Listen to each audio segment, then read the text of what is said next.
पहले मैं बात करूंगा आर के भदौरिया से, जो कि हमारे देश के पूर्व वायुसेना प्रमुख हैं। और आर के भदौरिया का परिचय सिर्फ पूर्व वायुसेना प्रमुख के तौर पर नहीं है।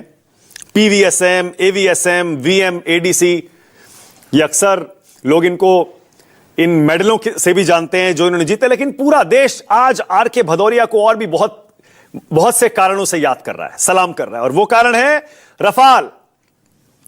Rafale fighter jet. जब हिंदुस्तान ने उसकी डील की फ्रांस से, तब आर के भदौरिया साहब ही हमारे एयरफोर्स के चीफ थे और इस डील में बहुत इंपॉर्टेंट रोल आर के भदौरिया साहब ने प्ले किया है। एयर चीफ मार्शल आर के भदौरिया, बहुत स्वागत आपका न्यूज 24 पर। सर, कैसे हैं ये रफाल? वाकई इस बार आपकी एक्सपेक्टेशंस पे इस लड़ाई में खरा उतरा? आप सबने तो देखा ही है क्या रिजल्ट आया है। एंड इसमें खाली रफेल ही नहीं था, एंड उसके वेपन्स जो दूसरे हमारे वेपन्स एंड एसेट्स से उसका भी इस्तेमाल किया गया। बट रफेल की जो कैपेबिलिटी है उसका एक तरह से ट्रेडर इस बार जरूर देखने को मिला। एंड ओवरऑल रिजल्ट देखिए आप, ओवरऑल कैपेबिलिटी देखिए। ये भी एक एयर डिफेंस जो हमारा कैपेबिलिटी है उसका भी अहम हिस्सा रहा है। एंड पाकिस्तानी फोर्सेस, पाकिस्तानी जो एयर इंट्रूजन्स हैं, उनके फाइटर्स अंदर नहीं आ पाए, उसका एक अहम कारण था कि रफेल एक एयर डिफेंस नेटवर्क में हमारा बहुत बड़ी कैपेबिलिटी थी। ओके, आपको भी अच्छा लग रहा है देख के कि सर ये बिल्कुल सही फैसला रहा हमारा और सही टाइम पे लिया कि 2025 की इस वॉर से पहले हमारे पास इतने सारे रफेल्स आ गए और यूज भी हो गए। हमें तो कोई शक था ही नहीं। अब जिनको शक था उनके भी शक दूर हो जाने चाहिए कि ये एक बहुत जरूरी था कदम उस समय और बहुत अहम फैसला था। और गवर्नमेंट की तरफ से जो ऑलमोस्ट 10-15 साल से ये नहीं हो पा रहा था, जो इस गवर्नमेंट ने किया, उसकी क्या इंपॉर्टेंस थी आज वो देखने को मिल रही है। ओके, एयर चीफ मार्शल, क्या आपको लगता है कि अब इस 4 दिन की लड़ाई ने यह भी साबित कर दिया है कि हमें रफेल वाले रास्ते पर ही आगे चलना है और रफेल्स हमें एक्वायर करने चाहिए अपनी एयरफोर्स के लिए, नेवी के लिए? नहीं, मैं उस डायरेक्शन में कोई कमेंट करना नहीं चाहूंगा। अभी जो इन मुद्दों को देख रहे हैं, नेवी का तो डिसीजन ऑलरेडी हो गया है। एयरफोर्स के लिए आगे क्या आएंगे वो लोग डिसाइड करेंगे। बट सबसे जरूरी बात इस संदर्भ में मैं ये बोलूंगा कि हमें अपनी कैपेबिलिटी को एनहांस करना है, अपनी इंडिजिनस प्रोडक्शन को। और जो एलसीए बन रहे हैं, एलसीए मार्क 2 को तेज करना है और एमका को तेज करना है, जो हमारा 5th जनरेशन।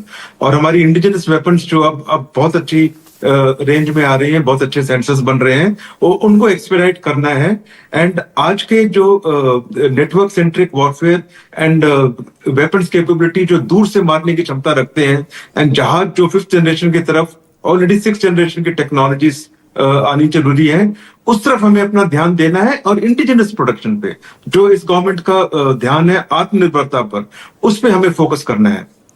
ये जो सीज फायर हुआ, आपको हैरानी हुई थी एयर चीफ मार्शल इससे कि गलत टाइम पे? बहुत लोग कह रहे हैं गलत टाइम पे कर लिया, पाकिस्तान का गला हमारे हाथ में था, बिल्कुल हमें किलर ब्लो तक जाना चाहिए था, उसके बाद छोड़ना चाहिए था। नहीं, बिल्कुल हैरानी नहीं थी। सबको ये समझना जरूरी है कि क्लियरली जो ऑब्जेक्टिव स्टेटेड था वो क्या था। वो पहलगाम के रिस्पांस में टेररिस्ट को, उनके नेटवर्क्स को, उनके इंफ्रास्ट्रक्चर को, जो भी उनको सपोर्ट करते हैं, जो भी उनके साथ है, एक्सप्लिसिट्स को एक अनइमेजिनेबल पनिशमेंट देना, ये माननीय प्रधानमंत्री के डायरेक्शन थे। और ये किया गया उन not terrorist sites and targets को अटैक करके पहले ही दिन। तो ये हमारा जो टेररिस्ट इंफ्रास्ट्रक्चर है, उनके जो स्ट्रक्चर्स हैं, उनकी जो साइट्स है, उनको अटैक करने का था। पहले दिन ऑब्जेक्टिव क्लियर हो गया और गवर्नमेंट ने क्लियरली बोला था कि हमारे एस्केलेशन का कोई प्लान नहीं है। आगे जो भी बढ़ा है वो बिकॉज पाकिस्तान ने ड्रोन्स भेजे, आर्म ड्रोन्स भेजे, मिसाइल्स भेजी, उसके रिस्पॉन्स में जो भी किया है। एंड हर बार, हर दिन हमारी ब्रीफिंग में बोला गया कि ये रिटेलिएटरी मेजर है, प्रोपोर्शनेट रिस्पॉन्स है, अभी भी संयम से काम किया है। एंड मैं आपको बता सकता हूं 3 दिन में जो एक के बाद एक रात में जो एक्टिविटी हुई, हमारी तरफ से रिस्पॉन्स स्ट्रांग था, प्रोपोर्शनेट था, लेकिन अभी भी संयम से था। नहीं तो अभी जो 11 जगह उनके इतने भारी डैमेज हुआ, ये 11 की जगह बहुत बड़ा मल्टीपल होता अगर हमने संयम नहीं दिखाया होता। आप बहुत बड़ी बात कह रहे हैं। मुझे इस पे कोई सरप्राइज नहीं है, बट सबको ये समझना चाहिए कि इसकी पहल पाकिस्तान की तरफ से हुई है। वो भाग के अमेरिकन के पास गए हैं कि हमें ये किसी तरह से रुकाओ। पहले वो चाहते थे कि किसी तरह से कोई डैमेज करना पड़ा हमारे किसी ठिकानों पर, ताकि वो उनके लिए फेस सेविंग हो कि हमने टेररिस्ट अटैक जो किया था उसका उन्होंने बदला लिया। वो लोग कर नहीं पाए। जब हमारा सब्सटेंशियली डैमेजिंग उनको रिजल्ट दिखा, ये उनकी पहल है। उन्होंने पहल की है कि अब आगे अटैक नहीं करेंगे, उसी के बाद हमारी तरफ से बंद हुई है। ओके, मतलब तो हमने कहे सीज फायर के लिए, ये समझ बिल्कुल गलत है। जी, मतलब ये क्लियरली हम ये कह सकते हैं कि इंडिया जीत गया है ये वॉर, ये 4 दिन की लड़ाई, इसीलिए पाकिस्तान हार गया, इसीलिए यूएस के पास गया और हमारे डीजीएमओ को फोन किया कि सीज फायर कर लो। ये वॉर नहीं थी, ये टेररिस्ट के अगेंस्ट जो अटैक था, जो टेररिस्ट ने किया पहलगाम में, वो टेररिस्ट ठिकानों पे अटैक था जो पूरी तरह से सक्सेसफुल था। उसके बाद जो हुआ ये एक तरह से एक स्कर्मिश थी। और पाकिस्तानी सेनाओं ने उनकी वायुसेना ने जो किया उसका करारा जवाब दिया गया। ये वॉर बिल्कुल नहीं थी। ये उसका एक बहुत छोटा सा ये स्कर्मिश हम जीत गए, हमने अपनी सुपीरियोरिटी एस्टैब्लिश कर दी क्या? बिल्कुल बिल्कुल बिल्कुल जीत गए। एंड उसी कारण जब हमारे जितने भी अटैक हुए, हमने 11 जगह अटैक किया, 11 जगह डैमेज, 11 जगह सक्सेसफुल, पिक्चर्स दिखा दी।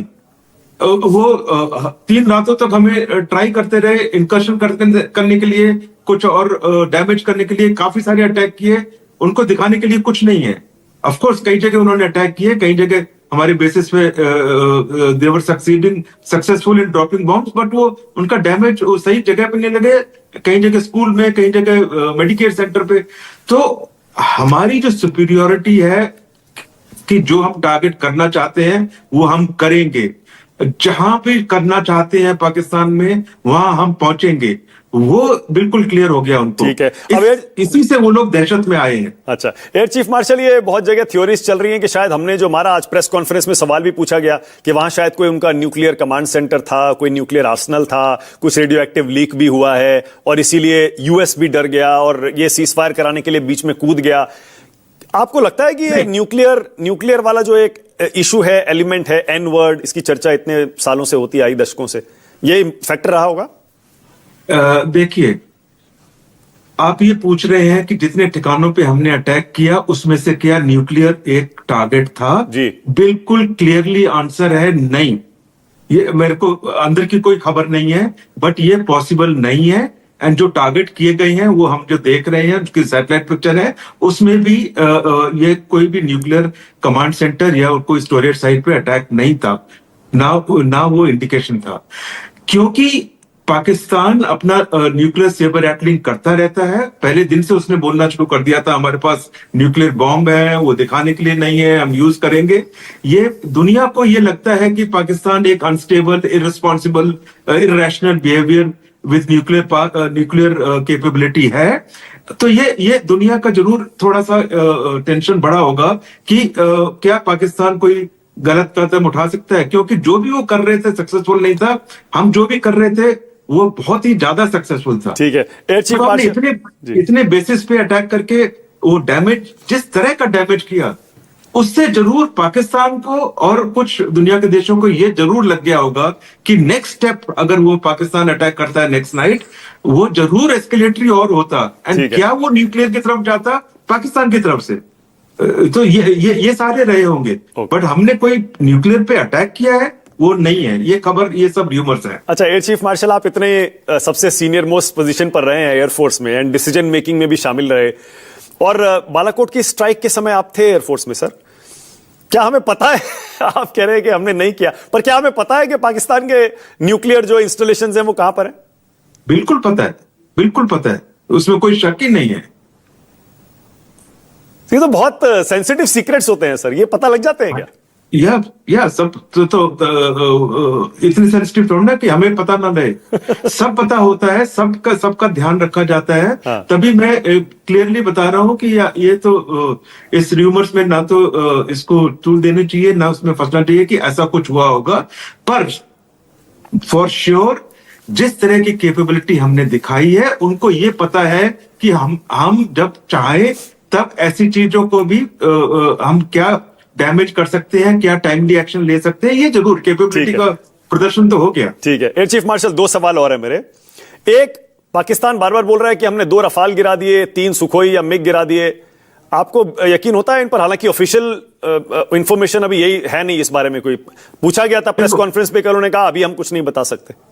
हाँ देखो, प्रेस कॉन्फ्रेंस में डीजीओ ने उसका बहुत स्ट्रेट जवाब दे दिया था। एंड ना तो हमने कोई ऐसी चीजों का एविडेंस देखा है। आप समझ सकते हैं कि यहाँ पे हमारी कहीं भी अगर कोई जहाज गिरता है, कोई पायलट्स में से आता है, तो कितना कितना फैलता है मीडिया पे, कितना सोशल मीडिया पे कितनी अभी तक पिक्चर्स निकल आती। तो मैंने ऐसा कोई एविडेंस देखा नहीं है। एंड इसका जवाब डीजीओ ने अपनी ब्रीफिंग में बहुत क्लियरली दे दिया। जी, मतलब आप ये कह रहे हैं पाकिस्तान में गिरा होता तो वही उसका मलबा दिखाता दुनिया को। एब्सोल्युटली, और यहां गिरा होता तो यहां भी छुपता नहीं। यहाँ छुपता नहीं, हमारी तो एकदम बाहर आता है। तो इसलिए इसको उसी तरह से देखना चाहिए। ठीक है। आखिरी सवाल एयर चीफ मार्शल, अब बहुत सारे लोग ये कह रहे हैं हासिल क्या हुआ? वो कह रहे हैं कि आतंकवादी हमले बंद हो जाएंगे क्या? क्या पाकिस्तान से हमने कोई कमिटमेंट ले लिया क्या इस सीज फायर करने से पहले कि भाई टेरर इंफ्रास्ट्रक्चर को खत्म करोगे या नहीं करोगे? क्या हासिल हुआ? देखो, हासिल ये हुआ कि जो बोला, जो डायरेक्शन दिए गए माननीय प्रधानमंत्री की तरफ से, वो पूरे किए गए इन फुल मेजर। इस तरह के 9 टारगेट्स में, जिसमें भावलपुर, मुरीद के, मुजफ्फराबाद, ऐसे टारगेट्स कभी इमेजिन नहीं किया था कि हम ऐसे उनके गढ़ को अटैक करेंगे। एंड अटैक करना एक बात होती है, आप उसकी पिक्चर्स देखिए जो पाकिस्तान की तरफ से आई है, उनका किस तरह का डैमेज है। उस बिल्डिंग के अंदर कोई बचा नहीं होगा। सो जिस तरह का डैमेज किया गया है, जिस तरह का अटैक किया गया है, ये एक बहुत बड़ा मैसेज है टेररिस्ट ऑर्गेनाइजेशन के लिए कि अब कोई भी सेफ नहीं है। दूसरी बात, गवर्नमेंट की तरफ से ऑलरेडी अनाउंस कर दिया गया है कि अब टेरर अटैक को एक्ट ऑफ वॉर माना जाएगा। आप देखिए उसका क्या इम्पैक्ट होगा आने वाले समय में, कि अब हमारे ऊपर होगा कि किसी भी टेरर एक्ट को अगर हम आइडेंटिफाई करते हैं वहां से, डिपेंडिंग अपॉन इट्स इंटेंसिटी, उसी हिसाब से हम जवाब देंगे। जवाब कैसा दे सकते हैं, उसकी कोई लिमिट नहीं है। ठीक है। तो अब ये बिल्कुल नया दौर चलने वाला है। टेररिज्म पहले 0 टॉलरेंस था, अब एक्ट ऑफ वॉर के हिसाब से होगा कार्रवाई। एंड उन्होंने कैपेबिलिटी तो हमारी देख ही ली। ठीक है। एयर चीफ मार्शल आर के Bhadauria, thank you so much.